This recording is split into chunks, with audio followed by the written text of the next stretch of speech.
Hey there, I'm Sheila Belanger, your strategic transformation coach with transformation tip number 13.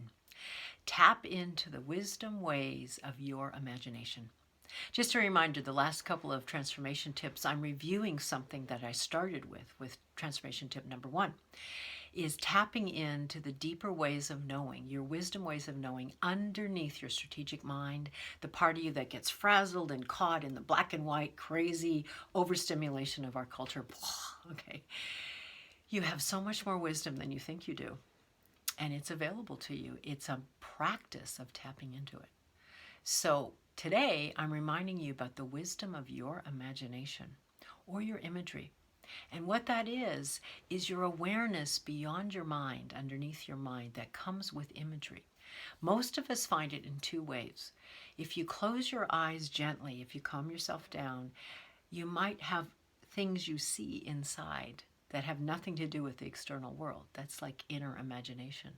The second way it often comes is memory, because we often don't force a memory. We suddenly, all of a sudden, I'm remembering a situation in my life, an old friend I haven't talked to for a long time.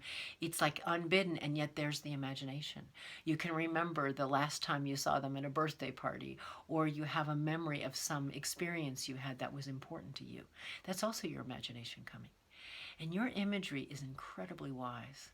It's like your own unique way of tapping into understanding something with your imagination. And for most of us who've been enculturated in Western culture, we've learned to denigrate and dismiss our imagination. Even the popular song, "It's just your imagination running away with you," or like, "Stop making things up." How many of us as kids got that? Or, "No, your imaginary friend does not exist. Stop it." Those are all ways that our culture trained us up to ignore the wisdom of our imagination, because it's pretty dangerous on some level to the established power structures. Because when we tap into our imagination, we are dreaming and visioning beyond everyday reality. That's an incredible superpower to have. So here's my recommendation. As before, slow yourself down. You find yourself going crazy with overstimulation, too much device activity, too much things coming in, and you're blah, blah, blah. It's like, well, as always, slow down first.